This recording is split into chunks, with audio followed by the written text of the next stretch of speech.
What's up guys, it's CG. So this is going to be a thorough review of Beach Hut Man by the House of Amouage. First, I'm going to give you guys a rundown so you have a general idea what the fragrance is about. Then I'm going to share how users rated the scent profile and the performance. My wife and I are going to share our first impressions of it. And finally, I'm going to give you my takeaways after wearing it. Without further ado, let's get this started.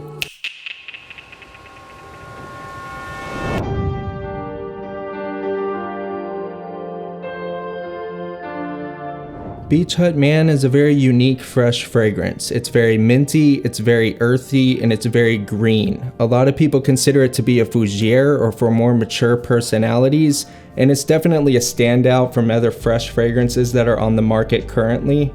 In the top you have mint, orange blossom, gallivanum. In the heart you have vetiver, moss, and ivy leaves. And in the base you have patchouli, myrrh, and dry woods. When users were asked to rate the scent, Beach Hut Man received an average rating of a 7.8. That's a reasonably high score, but it's also where Beach Hut Man struggles the most. 80% of users rated it a 7 or above, and not too many people dislike the scent. Longevity is where Beach Hut Man thrives. It received an average rating of an 8.6. 92% of users gave it an 8 or above, and this is very unique for a fresh fragrance. I mean, this stuff just lasts. For projection, it received a rating of an 8.2. 80% of users gave it an 8 or above. So long story short, not everybody likes the scent, but if you do, you have no issues with performance when it comes to this fragrance. I was expecting the opening of Beach Hut Man to be one of the most complex fragrances I would ever smell in my entire lifetime based on all the stuff I was reading online.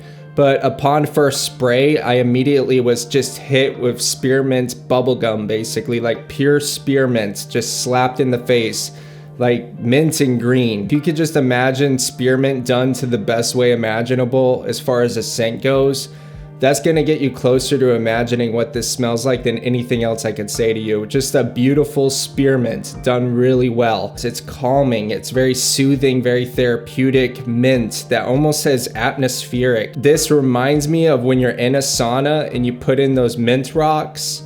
That's exactly what it's like an atmospheric mint. To me, the name just makes sense because a lot of saunas are called huts and a lot of time they're put on the beach.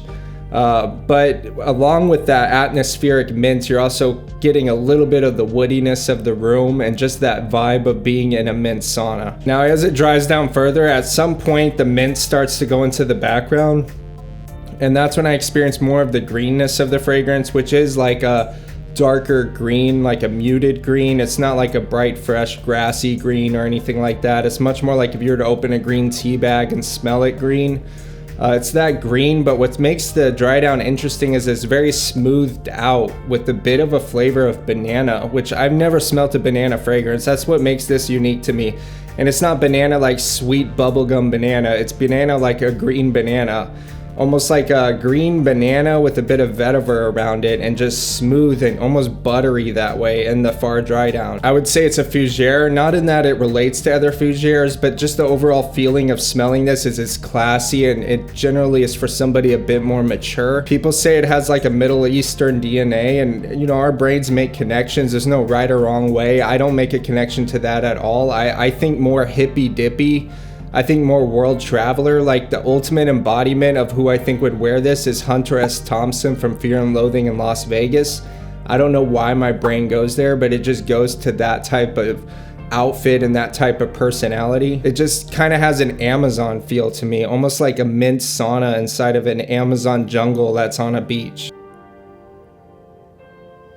First thing that came to my mind was like nutty, nutty. I don't know how to explain that. Very complex, very woody, but there's also like a fruity element to it. And incense. I do feel the incense. I don't know if it has incense, but I feel that. And I think this would fit somebody older, somebody more sophisticated, older, somebody more interesting, like a world traveler vibe. I like this a lot. I would rate this a 9. So overall, I like Beach Hut Man. I'm glad I tried it. It's not really for me. I'm just not a big fan of mint. I'm not gonna smell this on somebody and get offended. I like the fragrance. I like what it's doing, but for me, I'm just glad I tried it. It's not something I really go for. I like that it's a freshie that lasts a really long time, and I like that it's something somewhat unique. And yeah, that's pretty much my opinion on it. Feel free to comment with y'all's opinions and subscribe for future content.